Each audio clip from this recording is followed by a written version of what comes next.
സ്വപുത്രനെ തന്നവൻ തൻ കൂടെല്ലാം നൽകാതിരിക്കുമോ? എന്നെ മാത്രം കണ്ടു സ്വർഗം വിട്ടവൻ എനിക്കായി കരുതാതിരിക്കുമോ?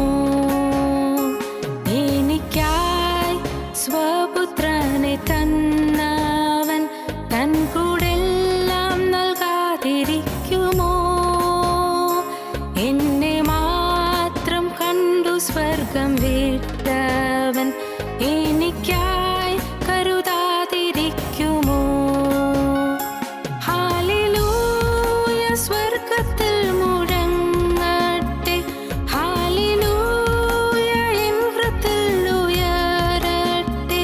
ക്രൂശൻ സ്നേഹം മാത്രം എൻ്റെ ഉള്ളത്തിൽ കീർത്തനമായെന്നും നിലനിൽക്കട്ടെ.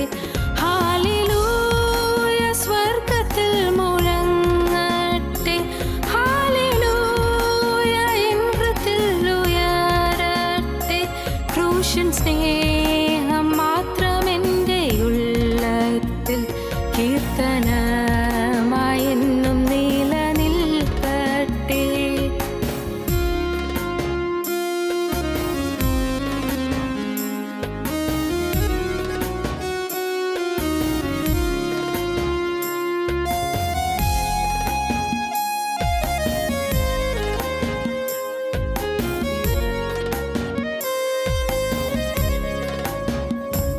എൻ പേർക്കായി യാഗമൃഗമായവൻ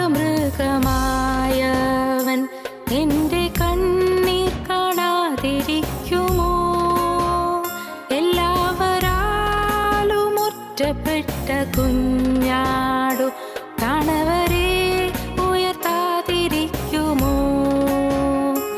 എൻ പേർക്കായി യാഗമൃഗമായവൻ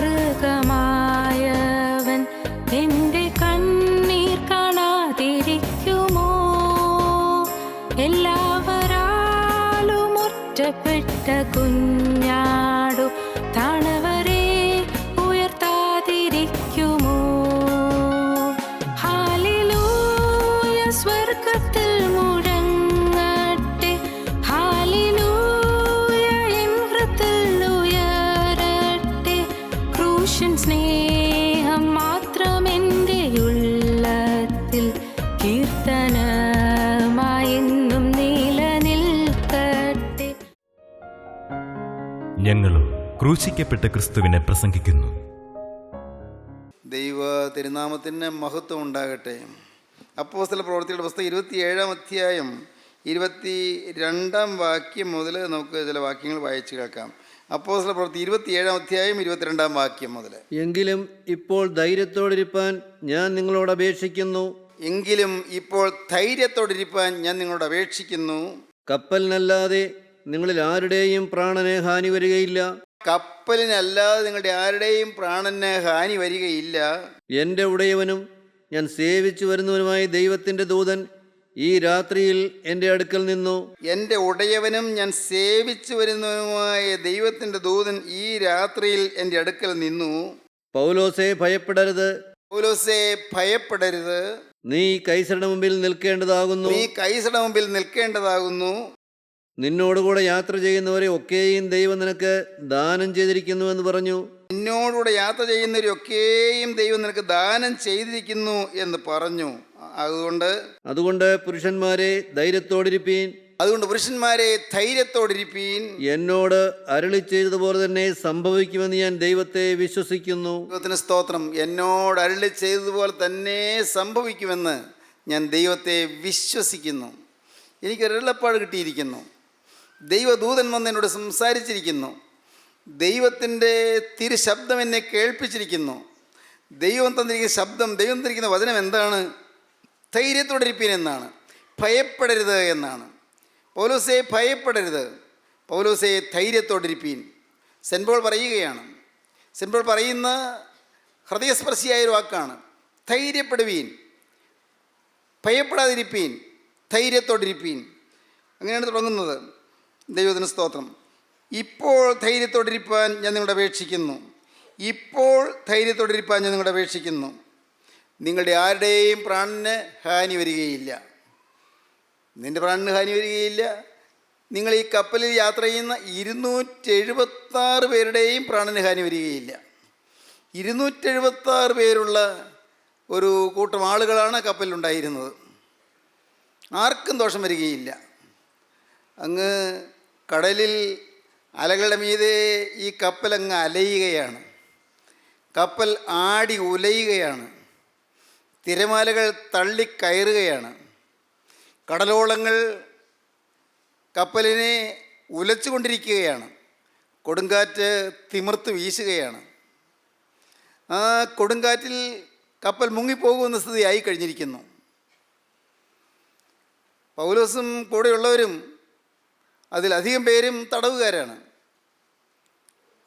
പൗലോസിന് ഈ കപ്പലിൽ പോകാൻ ഇടയായ കാരണം യെരൂശലേമിൽ നിന്ന് പൗലോസിനെ കൂടുതൽ വിസ്താരത്തിനും ശിക്ഷയ്ക്കും വേണ്ടി റോമിലേക്ക് അയക്കുന്നതാണ്.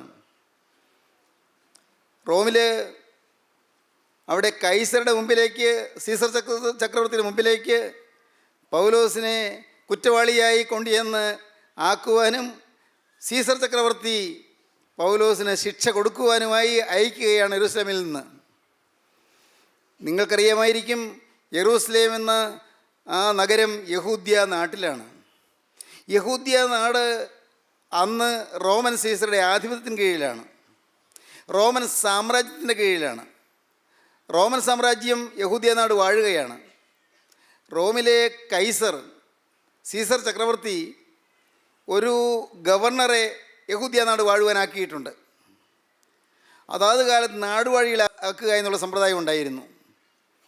യഹൂദ്യ നാട് വാഴുന്ന ഗവർണർ, ആ ഗവർണറുടെ കീഴിലുള്ള സഹസ്രാധിപന്മാർ, ശതാധിപന്മാർ, അങ്ങനെയുള്ള പട്ടാളക്കാർ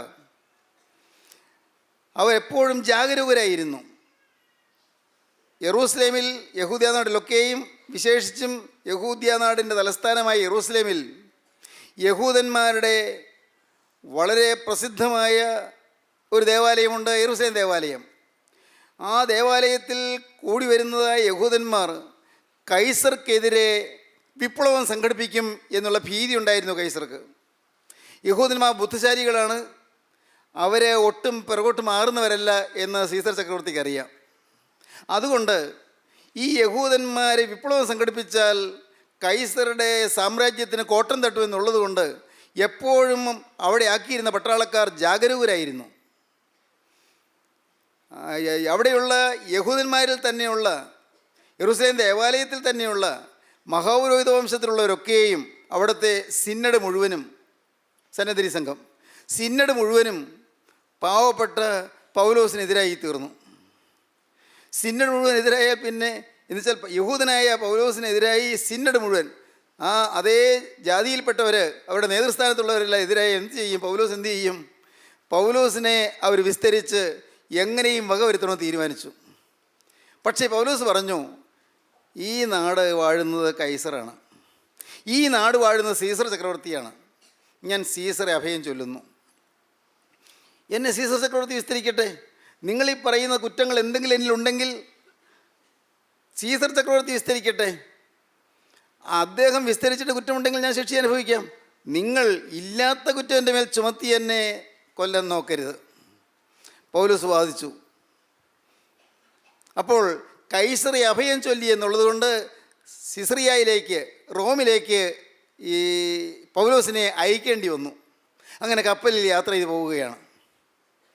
കപ്പലിൽ യാത്ര ചെയ്ത് പോകുമ്പോൾ ഒട്ടും പ്രതീക്ഷിച്ചില്ല, കപ്പലിൻ്റെ നേരെ ഒരു കൊടുങ്കാറ്റ് ആഞ്ഞടിച്ചു. അതാണ് നാം 27-ാം അധ്യായത്തിൻ്റെ 9-ാം വാക്യം മുതൽ വായിക്കുന്നത്. അപ്പോസ്തലപ്രവൃത്തി 27-ാം അധ്യായം ശരിയായിട്ട് വായിച്ചാൽ നാം വിശ്വാസത്തിൽ ഉറയ്ക്കും. വളരെ ശ്രദ്ധേയമായ ചില സംഭവങ്ങൾ നമുക്കവിടെ കാണാം. കപ്പലോട്ടം വളരെ വിഷമമായിപ്പോയി. ഒരിടത്തുനിന്ന് ഒരു രക്ഷപ്പെട്ട് ഒന്ന് മാറിയാൽ അപ്പോഴേക്കും വേറൊരു ആപത്ത് വന്നു, അവിടെ നിന്ന് മാറിയാൽ വേറൊരു ആപത്ത് വന്നു. ഇങ്ങനെ വിഷമിച്ചാണ് യാത്ര. വളരെ കോളിളക്കമുള്ള കടലിൽ കൂടിയാണ് യാത്ര. വെള്ളത്തിൻ്റെ ഓളങ്ങളും തിരമാലകളുടെ ഭീകരമായ ആക്രമണങ്ങളും എല്ലാമായി കപ്പലിങ്ങനെ ആടി ഉലയുകയാണ്. വായിക്കുന്നത് ഇങ്ങനെയാണ്, 12-ാം വാക്യം വായിക്കൂ. ആ തുറമുഖം ശീതകാലം കഴിപ്പാൻ തക്കതല്ലായകയാൽ അവിടെ നിന്ന് നീക്കി തെക്ക് പടിഞ്ഞാറായും വടക്ക് പടിഞ്ഞാറായും തുറന്നു കിടക്കുന്ന ഫൊയ്നീക്ക എന്ന ക്രേത്ത തുറമുഖത്ത് കഴിവുണ്ടെങ്കിൽ ചെന്ന് ശീതകാലം കഴിക്കണമെന്ന് മിക്ക പേരും ആലോചന പറഞ്ഞു. തെക്കൻ കാറ്റ് മന്ദമായി ഊതുകയാൽ താൽപ്പര്യം സാധിച്ചുവെന്ന് തോന്നി. അവർ അവിടെ നിന്ന് നങ്കൂരമെടുത്ത് ക്രേത്താദ്വീപിൻ്റെ മറപറ്റിയോടി. തെക്കൻ കാറ്റ് മന്ദമായി ഊതുന്നു. ഇപ്പോൾ കുഴപ്പമില്ല, വലിയ കാറ്റൊന്നുമില്ല, ശാന്തമാണ്, കടൽ ശാന്തമാണ്, ശാന്തമായിരിക്കുന്നു, സുഖമായി യാത്ര ചെയ്യാം. അപ്പോൾ ഇനി നമുക്ക് താല്പര്യം സാധിച്ചു, യാത്ര സുഖമായിട്ട് പോകാൻ പറ്റും എന്ന് വിചാരിച്ചു. അതുകൊണ്ട് നമുക്ക് അവിടെ നിന്ന് നങ്കൂരമെടുത്തു. ക്രേത്ത എന്ന് പറഞ്ഞാൽ ക്രേത്ത ദ്വീപിൻ്റെ മറ പറ്റി അവരോടി. അപ്പോൾ ഒരു ദ്വീപിൻ്റെ അരികത്തുകൂടി ഓരം പറ്റി കപ്പൽ പോയാൽ വലിയ കൊടുങ്കാറ്റ് വരികയില്ല എന്നുള്ള പ്രതീക്ഷയിൽ അങ്ങനെ പോയി. കുറെ കഴിഞ്ഞിട്ട് അതിന് വിരോധമായി ഈശാന മൂലിൽ നിന്ന് കൊടുങ്കാറ്റടിച്ചു. എന്താണ് വായിക്കുന്നത്? തെക്കൻ കാറ്റ് നന്നായി ഊതുകയായിരുന്നു, ഇതുവരെ ശാന്തമായിരുന്നു, വലിയ പ്രശ്നമില്ലായിരുന്നു. പെട്ടെന്നാണ് വിധം മാറിയത്, അന്തരീക്ഷം മാറി. എത്ര പെട്ടെന്നാണ് ആകാശം കരിമേഘക്കാർ കൊണ്ട് വിതുങ്ങിയത്, കരിനീല കാറുകൾ ആകാശത്തങ്ങ് വിങ്ങിയത്. അയ്യോ, പെട്ടെന്ന് അന്തരീക്ഷം മുഴുവൻ അങ്ങ് കറുത്തിരുണ്ടു. ഭയങ്കരമായൊരു കാറ്റ്, ഈശാനമൂലൻ എന്ന കൊടുങ്കാറ്റ് ആഞ്ഞടിച്ചു. ഈശാനമൂലൻ എന്ന കൊടുങ്കാറ്റ് കപ്പലിന് വിരോധമായി അടിച്ചു. കപ്പൽ കാറ്റിൻ്റെ നേരെ നിൽപ്പാൻ കഴിയാതെ വണ്ണം കുടുങ്ങുകയാൽ ഞങ്ങൾ കൈവിട്ടങ്ങനെ പാറിപ്പോയി. പായ്ക്കപ്പലാണല്ലോ, ഇന്നത്തെ പോലുള്ള യന്ത്രസജ്ജീകരണങ്ങളുള്ള കപ്പലല്ലല്ലോ. ആ പായ്ക്കപ്പലിൽ കൊടുങ്കാറ്റടിച്ചപ്പോഴേക്കും കപ്പലങ്ങ് പാറിപ്പോയി. എങ്ങോട്ടോക്കെ ലക്ക് കിട്ട് ഓടിപ്പോയി. ലക്ക് കിട്ടങ്ങ് അതിൻ്റെ ലക്ഷ്യം വിട്ട് മാറിപ്പോയി. കപ്പലങ്ങ് പാറിപ്പോയി. ഇത്ര നേരം ഉണ്ടായിരുന്ന തെക്കൻ കാറ്റ് മന്ദമായി ഊതിയത് മാറിയിട്ട് പെട്ടെന്ന് അന്തരീക്ഷം മാറി, പെട്ടെന്ന് വിധം മാറി, കൊടുങ്കാറ്റ് ആഞ്ഞു വീശി കപ്പലങ്ങ് പാറിപ്പോയി. സഹോദരങ്ങളെ, ഇത് നമ്മുടെ ജീവിതത്തോട് ബന്ധപ്പെടുത്തി ചിന്തിക്കുമ്പോഴാണ് അത് നമുക്ക് ചില അനുഭവങ്ങൾ തരുന്നത്. വളരെ ശാന്തമായി പോകുന്ന കുടുംബം, വലിയ കുഴപ്പമൊന്നുമില്ലായിരുന്നു. ഭാര്യയ്ക്കും ഭർത്താവിനും ജോലിയുണ്ട്, അല്ല ഭർത്താവിന് മാത്രമേ ജോലിയുള്ളെങ്കിലും സാമാന്യം നല്ല വരുമാനമുണ്ട്, മക്കളുണ്ട്, വലിയ കുഴപ്പമില്ല, ജീവിക്കാൻ മാർഗമുണ്ട്, സാമാന്യം നല്ലൊരു വീടുണ്ട്. എത്ര പെട്ടെന്നാണ് ഒരു ഈശാനമൂലനടിച്ചത്, ഒരു വലിയ കൊടുങ്കാറ്റ്. പെട്ടെന്നാണ് ഒരു മാരകമായ രോഗം. അയ്യോ, എന്തു ചെയ്യും? പെട്ടെന്ന് സ്തംഭിച്ചു പോയില്ലേ, കാര്യങ്ങളെല്ലാം അവതാളത്തിലായി പോയില്ലേ. പെട്ടെന്നൊരു കൊടുങ്കാറ്റ്. വളരെ ശാന്തമായി പോവുകയായിരുന്നു, ഒരുവിധം മാനമര്യാദയായി ജീവിച്ചു പോവുകയായിരുന്നു. പെട്ടെന്ന് ഈ കൊടുങ്കാറ്റടിച്ചു, എല്ലാം തകിടം മറിയുന്നത് പോലെ ആയിത്തീർന്നു. വളരെ ശാന്തമായൊരു ജീവിതമായിരുന്നു. പെട്ടെന്നാണ് ഭർത്താവ് കടന്നുപോയത്. ഒട്ടും നനച്ചിരുന്നില്ല, ഒട്ടും വിചാരിച്ചിരുന്നില്ല. ഞാൻ പറയാറുണ്ടല്ലോ, ഈ വീട്ടിലെ സ്ഥിതി അങ്ങനെയായിരുന്നു. വളരെ സുഖലോലുപമായൊരു ജീവിതമായിരുന്നു, വളരെ സമൃദ്ധിയുള്ള ജീവിതവുമായിരുന്നു. അമ്മ പറഞ്ഞ് ഞാൻ കേട്ടിട്ടുണ്ട്, എനിക്കറിയാൻ പാടില്ല, കാരണം എനിക്ക് ഒരു വയസ്സുള്ളപ്പോൾ അപ്പം മരിച്ചു പോയല്ലോ. അമ്മ പറഞ്ഞ് ഞാൻ കേട്ടിട്ടുണ്ട്, അമ്മ പറഞ്ഞ് കരയാറുമുണ്ട്. എല്ലാം സുഭിക്ഷമായിരുന്നു. കൃഷി ഉണ്ടായിരുന്നുകൊണ്ട് നെല്ലുണ്ട്, മാത്രമല്ല അപ്പന് ബിസിനസ് ഉണ്ടായിരുന്നുകൊണ്ട് രൂപയുമുണ്ട്. ധാരാളം സ്നേഹിതന്മാരും വീട്ടുകാരും ബന്ധക്കാരും എല്ലാം എല്ലാവരുമായിട്ട് ഐക്യത്തിലും സ്നേഹത്തിലും കഴിയുന്ന കാലം. അപ്പൻ എല്ലാവരുടെയും ഒരു കണ്ണിലുണ്ണി എന്നോണം അത്രമാത്രം പ്രിയപ്പെട്ടവനായി കഴിഞ്ഞിരുന്നൊരു കാലം. എന്നാൽ പെട്ടെന്നായിരുന്നു അത്യാഹിതം, വളരെ പെട്ടെന്നായിരുന്നു ആ കൊടുങ്കാറ്റടിച്ചത്. എല്ലാം തകിടം മറിഞ്ഞു. അമ്മ 30-ാമത്തെ വയസ്സിൽ വിധവയായി തീർന്നു. ദൈവത്തിന് സ്തോത്രം. ഞാൻ അത് ഓർക്കുമ്പോൾ എൻ്റെ ഹൃദയം കരയും. ദൈവത്തിന് സ്തോത്രം. എന്നും അമ്മ കരയും. ഞാൻ ആരും ഇല്ലാത്തതായിപ്പോയല്ലോ എന്ന് പറഞ്ഞ് കരയും. ഈ കുഞ്ഞുങ്ങളെ ഞാൻ ഇങ്ങനെ വളർത്തും കർത്താവേ എന്ന് പറഞ്ഞ് കരയും. പ്രാർത്ഥനകളെല്ലാം ചൊല്ലിക്കൂട്ടും, എല്ലാ ഓമയ്ക്കും കുമ്പിടും, നമസ്കാരങ്ങളെല്ലാം ചൊല്ലും. ഒരു ഞായറാഴ്ചയും പള്ളി മുടക്കുകയില്ല. നോമ്പ് നോക്കും. ചിട്ടപ്പെട്ട ഉപവാസം ഉണ്ടായിരുന്നു. ഉച്ചയ്ക്ക് ഉപവസിച്ച് 40 മുമ്പിട്ട് പ്രാർത്ഥിച്ചിട്ടേ ഭക്ഷണം കഴിക്കൂ. ചിട്ടപ്പെട്ട ജീവിതമായിരുന്നു. പക്ഷേ നിരാശ പറ്റിയ ജീവിതം, തകർന്നുപോയി. ദൈവത്തിന് സ്തോത്രം. ഈശാനമൂലനടിച്ച് വലയുന്നവരാരെങ്കിലും ഉണ്ടോ ഈ വാക്കുകൾ കേൾക്കുന്നത്? ജീവിതത്തിൽ താങ്ങാനാവാത്ത വിപത്തുകൾ വന്ന് മനസ്സ് നൊന്തിരിക്കുന്നവരാരെങ്കിലും ഉണ്ടോ? ഉണ്ടായിരുന്നൊരു ജോലി പെട്ടെന്ന് നഷ്ടപ്പെട്ടതുകൊണ്ട് ഉള്ളുരി കഴിയുന്നവരുണ്ടോ? ആരോഗ്യം പോയി രോഗം വന്നു, താങ്ങാൻ വയ്യാത്തൊരു അത്യാഹിതമാണ് വന്നത്. നഷ്ടപ്പെട്ടതിൽ വിഷമിച്ചിരിക്കുന്നവരുണ്ടോ? ബിസിനസ്സിൽ കനത്ത നഷ്ടം വന്നു, പൈസ നഷ്ടപ്പെട്ടു, അയ്യോ ഇന്ന് കടം കൂടിപ്പോയി, എന്ത് ചെയ്യും? ജീവിതത്തിൽ മുന്നോട്ട് പോകാൻ വഴി കാണുന്നില്ല, ഭാരത്തോടിരിക്കുന്നവരുണ്ടോ? ദൈവത്തിന് സ്തോത്രം. നല്ലപോലെ പഠിക്കുന്ന മോനായിരുന്നു, മോൻ നല്ലപോലെ പഠിക്കും, വലിയ പ്രതീക്ഷയായിരുന്നു, പഠിച്ച് മിണ്ടുമിടുക്കനായിത്തീരും, നല്ലൊരു വരുമാനം വീട്ടിലുണ്ടാകും, നല്ല ആഭിജാത്യത്തോടെ ജീവിക്കാം എന്നെല്ലാം അപ്പനും അമ്മയും സ്വപ്നം കണ്ടിരുന്നൊരു കാലം ഉണ്ടായിരുന്നു. തെക്കൻ കാറ്റ് മന്ദമായി ഊതുകയായിരുന്നു. പക്ഷേ പെട്ടെന്നാണ് കാര്യം മാറിയത്. മോനിപ്പോൾ പഠിക്കുന്നില്ല, അവന് വായിക്കണമെന്ന് തോന്നുന്നില്ല, അവൻ പലപ്പോഴും നിരാശനായി ദുഃഖിതനായി ഇരിക്കുകയാണ്, അവൻ മൗനിയായിപ്പോയി, മിണ്ടാട്ടമില്ല. എന്തു പറ്റി? മിണ്ടില്ല. മോനെ നിനക്ക് എന്തു പറ്റി? മിണ്ടുകയില്ല. പഠിക്കാൻ തോന്നുന്നില്ല. എന്തിയോ കാരണം? എനിക്ക് വായിക്കാൻ തോന്നുന്നില്ല. എന്താ നിനക്ക് തോന്നാത്തത്? എനിക്കറിയാൻ പാടില്ല. പ്രിയപ്പെട്ടവരെ, ചില കുടുക്കുകളിൽ പെട്ടുപോയി, ചില കുരുക്കുകളിൽ പെട്ടുപോയി, ചില അരുതാത്ത ബന്ധങ്ങളിൽ കുടുങ്ങിപ്പോയി. ഇപ്പോൾ നിരാശയായി. ബാക്കി നിരാശ. ഞാൻ അതിൻ്റെ വിശദാംശങ്ങളിലേക്ക് കടക്കുന്നില്ല. നിരാശ വരാൻ പല കാരണങ്ങളുണ്ടായി. ഒരുപക്ഷെ ആ പെൺകുട്ടി വേറൊരാളുടെ കൂടെ വിവാഹത്തിന് തയ്യാറായി പോയതായിരിക്കാം നിരാശയ്ക്ക് കാരണം. ഒരുപക്ഷെ അവൾ ഇത്രയും വലിയ സ്നേഹത്തോടെ അവനെ ദേവനെ പാലേ എന്ന് പറഞ്ഞിരുന്ന പെണ്ണ് ഇപ്പോൾ വേറൊരുത്തൻ്റെ ഭാര്യയായി തീരുന്നു. അവന് സഹിക്കാൻ വയ്യ. അങ്ങനെ നിരാശയായിരിക്കാം. അതല്ലെങ്കിൽ ഒരുപക്ഷെ അവനോട് അവിശ്വസ്തത കാണിച്ച് വേറൊരുൻ്റെ കൂടെ ഇപ്പോൾ നിരന്തരം അവൻ്റെ കൂടെ സഞ്ചരിക്കുന്നതായിരിക്കും അവൻ കാണുന്നത്. അതായിരിക്കാം. അതല്ല, അവന് പെട്ടെന്ന് വന്നതായ പ്രയാസം. ഇതൊന്നുമല്ല. അതിനേക്കാൾ വലുത് അവനെ പിടിച്ചു നിർത്തി ആരെങ്കിലും മയക്കുമരുന്ന് കുത്തിവെച്ചതായിരിക്കാം. പിടിച്ചു നിർത്തി. കോളേജ് ഹോസ്റ്റലിൽ മറ്റേ സീനിയർ സ്റ്റുഡൻസ് വന്ന് വട്ടം കൂടി നിന്നു, അവനെ പിടിച്ചു നിർത്തി. അവനെ രക്ഷപ്പെടാൻ നിർവാഹമില്ല. അവൻ്റെ ദേഹത്തേക്ക് മയക്കുമരുന്ന് കുത്തിവെച്ചു. പാവം. അതോടെ പോയി അവൻ്റെ കഴിവെല്ലാം. ദൈവത്തിന് സ്തോത്രം. എന്തെല്ലാം സംഭവിക്കുന്നു ഇന്ന് ലോകത്ത്. എന്തെല്ലാം സംഭവിക്കുന്നു. ഈശാന മൂലിൽ നിന്ന് കൊടുങ്കാറ്റടിച്ചു. കൊടുങ്കാറ്റേറ്റ് വലയുന്നവർ. എന്നാൽ അവിടെ നിന്ന് രക്ഷപ്പെടാൻ നോക്കുന്നുണ്ട്, മറപറ്റി ഓടാൻ നോക്കുന്നുണ്ട്. വല്ല വിധേനയും രക്ഷപ്പെടും. നാം വായിച്ചു വരുമ്പോൾ കാണാം, രക്ഷപ്പെടുമെന്നുള്ള ആശയൊക്കെയും അറ്റുപോയി. ദൈവത്തിന് സ്തോത്രം. ജീവിതവാക്യം വായിക്കാം. വളരെ നാളായിട്ട് സൂര്യനെയോ നക്ഷത്രങ്ങളെയോ കാണാതെയും വല്ലാത്ത കൊടുങ്കാറ്റ് അടിച്ചുകൊണ്ടുമിരിക്കിയാൽ ഞങ്ങൾ രക്ഷപ്പെടുമെന്നുള്ള ആശയൊക്കെയും അറ്റുപോയി. വളരെ നാളായിട്ട്. എത്ര നാളായി ഇത് തുടങ്ങിയിട്ട്?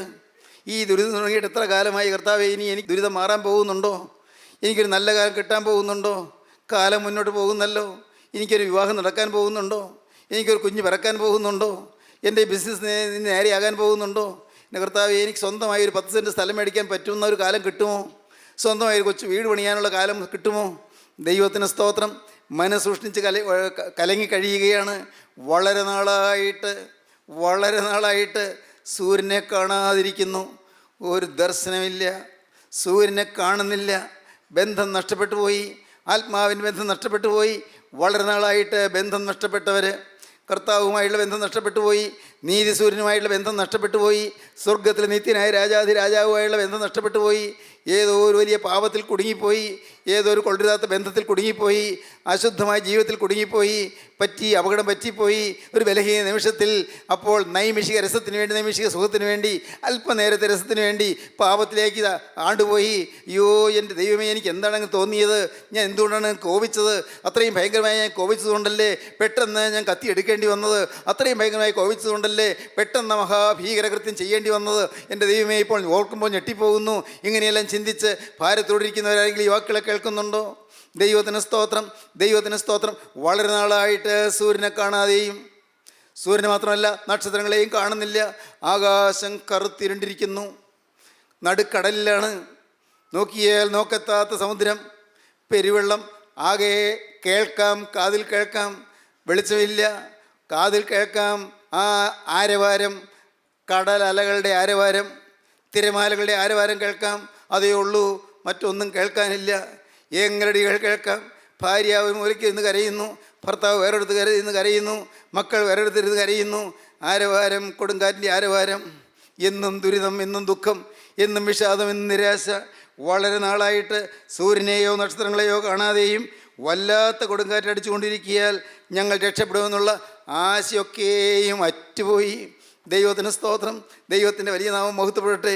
അപ്പോസ്തലനായ പൗലോസിൻ്റെ കൂടെ ഡോക്ടർ ലൂക്കോസ് ഉണ്ട്. ഞാൻ ഡോക്ടർ ലൂക്കോസ് എന്ന് പറയാൻ കാരണം, ആ ലൂക്കോസ് വൈദ്യനാണ്. ഡോക്ടർ ലൂക്കോസ് ആ കൂടെയുണ്ട്, അപ്പോസ്തലൻ്റെ കൂട്ടുകാരനായിട്ട്. ഈ ഡോക്ടർ ലൂക്കോസ് ഉണ്ട്. ഡോക്ടർ ലൂക്കോസാണ് ഈ പുസ്തകം എഴുതിയത്, അപ്പോസ്തല പ്രവൃത്തി എഴുതിയത്.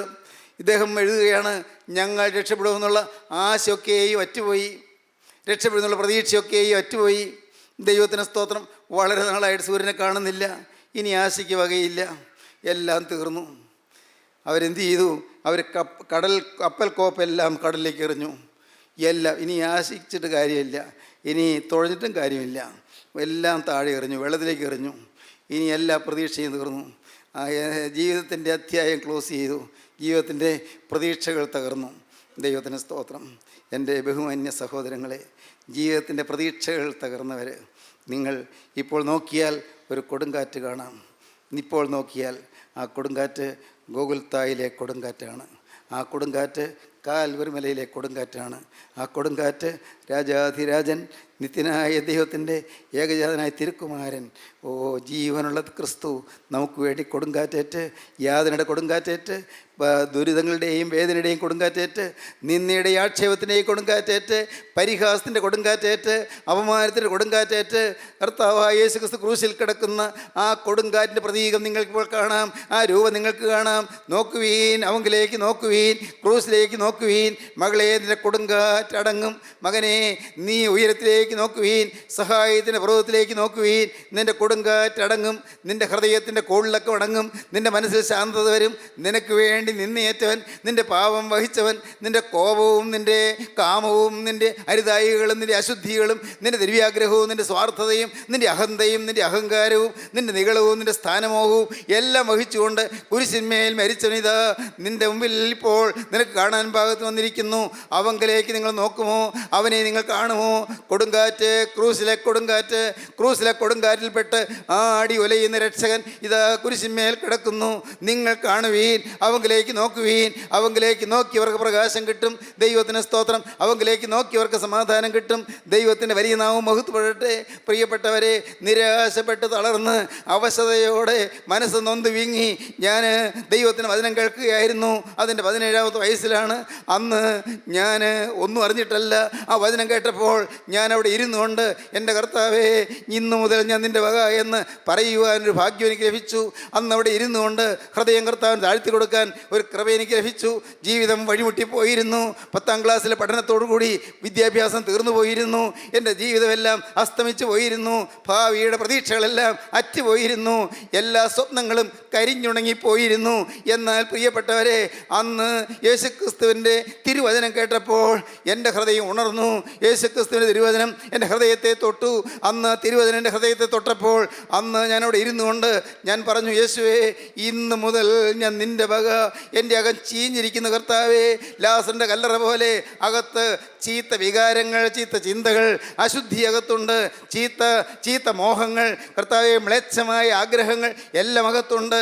ദ്രവ്യാഗ്രഹമുണ്ട്, സ്ഥാനമോഹമുണ്ട്, കൊള്ളരുതാത്തതായ ചിന്തകളുണ്ട്. കർത്താവേ, പ്രവൃത്തിയിലേക്കൊന്നും ഭാഗ്യവശാൽ പോയില്ല. എങ്കിലും എൻ്റെ ദൈവമേ, എൻ്റെ ഹൃദയം മുഴുവൻ അഴുക്കായിരിക്കുന്നു. ലാസറിൻ്റെ കല്ലറ പോലെ അകം ചീഞ്ഞിരിക്കുന്നു, പുറമേ അഴുക്കില്ല. ഞാൻ ദൈവത്തോട് പറഞ്ഞു. ദൈവത്തിന് സ്തോത്രം. അന്നത്തെ വചനം അതായിരുന്നു. ലാസറിനെ ഉയർപ്പിച്ച സംഭവമാണ് ആ ദൈവദാസൻ പ്രസംഗിച്ചത്. അതെൻ്റെ ഉള്ളത്തെ തകർത്തു. ദൈവത്തിന് സ്തോത്രം. 17ാമത്തെ വയസ്സിലാണ്. സ്നേഹിത, ഇന്ന് നീ ഇത് കേട്ടുകൊണ്ടിരിക്കുമ്പോൾ നിൻ്റെ ഉള്ളം തകർക്കാൻ യേശുവിൻ്റെ അരികത്തേക്ക് വന്നിട്ടുണ്ട്. ഇന്ന് നിൻ്റെ ഹൃദയത്തെ തുറന്നു കാണിക്കാൻ യേശുവിൻ്റെ അരികത്തേക്ക് വന്നിട്ടുണ്ട്. നിൻ്റെ ജീവിതത്തിനെ കൊടുങ്കാറ്റ് മാറ്റാൻ യേശുവിൻ്റെ അരികത്തേക്ക് വന്നിട്ടുണ്ട്. സഹോദരി, നിൻ്റെ അരികത്തേക്ക് യേശു നിൽക്കുന്നുണ്ട്. അവൻ നിന്നെ സ്നേഹത്തോടെ പേർ ചൊല്ലി വിളിക്കുകയാണ്. തകർന്നും തളർന്നും പോയവളെ, നിന്നെ ഉദ്ധരിക്കുവാൻ യേശു നിൽക്കുകയാണ്. നിനക്ക് അഭിവൃദ്ധി തരുവാൻ യേശു നിൽക്കുകയാണ്. നിന്നെ തൊടുവാൻ, നിന്നെ തലോടുവാൻ, നിന്നെ താലോലിക്കാൻ, നിനക്ക് വാത്സല്യം തരുവാൻ, നിന്നെ അരുവയായി ലാളിക്കാൻ യേശു നിൽക്കുകയാണ്. നിൻ്റെ പോരായ്മകൾ തീർക്കുവാൻ, നിൻ്റെ കരിഞ്ഞുണങ്ങിയ സ്വപ്നങ്ങളുടെ മധ്യത്തിൽ ഒരു പുതിയ നാമ്പ്, കിളിർനാമ്പ് പൊടിപ്പിച്ചു തരുവാൻ യേശു നിൽക്കുകയാണ്. ഒരു നറുനാമ്പ് പൊടിയട്ടെ, ഒരു പുതിയ നാമ്പ് കിളിർക്കട്ടെ, ഒരു പുതിയ ജീവിതം തുടങ്ങട്ടെ. യേശുവിനായി ജീവിതം കൊടുക്കുവീൻ. കൊടുങ്കാറ്റേറ്റ് വലഞ്ഞ നിറഞ്ഞവനെ ഇപ്പോൾ നിങ്ങൾ വിളിക്കുവീൻ. യേശുവേ, നീ എൻ്റെ അരികിലേക്ക് വരണമേ. നാളുകളായി സൂര്യനെ കാണുന്നില്ല, സൂര്യനോട് ബന്ധമില്ല, സൂര്യ വെളിച്ചമില്ല, പ്രകാശമില്ലാത്ത ജീവിതം, അന്ധകാരം നിറഞ്ഞ ജീവിതം, നിരാശമുറ്റിയ ജീവിതം, സമാധാനമില്ലാത്ത ജീവിതം, അസ്വസ്ഥത തങ്ങിയ ജീവിതം, ദൈവമേ കലഹമുള്ള ജീവിതം, വൈരാഗ്യവും പകയും മുഷ്ടിലുമുള്ള ജീവിതം. കർത്താവേ, ഈ ജീവിതത്തിലേക്ക് സ്നേഹത്തിന് നിധിയായ യേശുവേ നീ എഴുന്നള്ളി വരണമേ. പ്രാർത്ഥിക്കൂ, നിങ്ങളെ തന്നെ സമർപ്പിക്കൂ. യേശുവിൻ്റെ കൈകളിലേക്ക് നിങ്ങൾ കൊടുക്കുവീൻ. യേശുവിനോട് പറയുവീൻ, യേശുവേ ഇന്ന് മുതൽ നാഥ, ഇന്ന് മുതൽ ഞാൻ നിൻ്റെ വക. നമുക്ക് പ്രാർത്ഥിക്കാം, നമ്മുടെ തലകളെ വണക്കാം. ഹല്ലേലൂയ. നമുക്ക് സമർപ്പിക്കാം. ഹല്ലേലൂയ. കർത്താവിൻ്റെ കരങ്ങളിലേക്ക് നമ്മളെ കൊടുത്തുകൊണ്ട് നമുക്ക് യാചിക്കാം. യേശുവേ എന്നോട് മനസ്സറിയണമേ. എൻ്റെ യേശുവേ, പിശാചിനിടം കൊടുത്തുകൊണ്ട് ജീവിച്ചു പോയി കർത്താവേ, സാത്താൻ്റെ അടിമയായി ജീവിച്ചു പോയി കർത്താവേ, പാപത്തിന് ദാസനായി പാപത്തിന് ദാസിയായി ജീവിച്ചു പോയി കർത്താവേ, ക്ഷമിക്കണമേ. തിരുരക്തത്താൽ കഴുകണമേ. തിരുലാവിൽ ഒഴിയ തിരുരക്തത്താൽ എന്നെ കഴുകി വെടിപ്പാക്കണമേ. യേശുവേ, നീ രണ്ടാമത് വരുമ്പോൾ എന്നെ കൂടെ നീ ഓർത്തുകൊള്ളണമേ.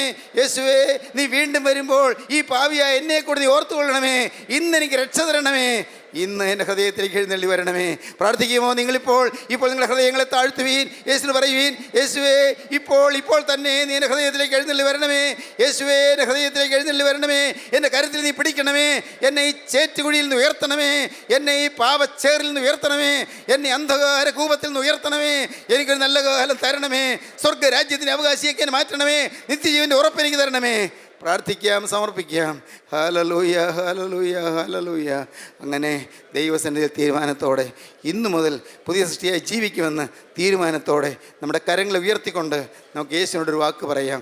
കരങ്ങൾ ഉയർത്തിക്കൊണ്ട് hallelujah, hallelujah, hallelujah, hallelujah, hallelujah, hallelujah, hallelujah, hallelujah, hallelujah, hallelujah, hallelujah, hallelujah, hallelujah, hallelujah, hallelujah, hallelujah, hallelujah. ജീവനുള്ള ദൈവമേ, കരുണയുള്ള കർത്താവേ, നാഥ, ഞങ്ങളുടെ ജീവിതത്തിൽ ഇന്ന് പുതിയ നാമ്പുകൾ കിളിർപ്പിച്ച് തന്നതിനായി സ്തോത്രം.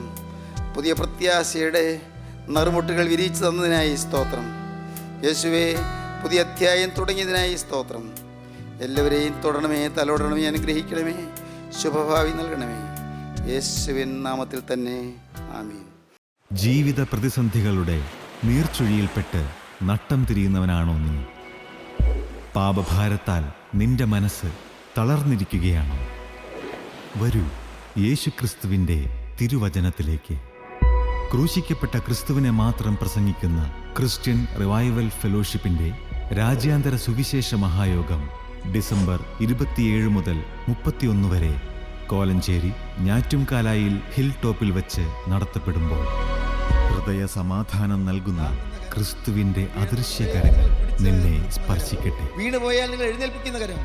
വീണുപോയോ? പേടിക്കണ്ട, അടുത്ത് താങ്ങാൻ യേശുവുണ്ട്. ക്രിസ്ത്യൻ റിവൈവൽ ഫെലോഷിപ്പിലെ കർത്തൃ ശുശ്രൂഷകർ വിവിധ ശുശ്രൂഷകൾക്ക് നേതൃത്വം നൽകുന്നു. ഇപ്പോൾ ദൈവസന്നിധിയിൽ വിശ്രമിക്കുന്ന യശശരീരനായ പ്രൊഫസർ MY യോഹന്നാൻ സാർ ചെയ്ത അനശ്വരമായ വചന ശുശ്രൂഷകളും നിങ്ങൾക്ക് ശ്രവിക്കാം. സഭയുടെയും സമുദായത്തിൻ്റെയും അതിർവരമ്പുകൾക്കതീതമായി നിങ്ങളെ സ്നേഹിക്കുന്ന യേശുവിൻ്റെ വചനത്തിലേക്ക്, ഈ വചനവേദിയിലേക്ക് നിങ്ങളെ സ്നേഹത്തോടെ സ്വാഗതം ചെയ്യുന്നു.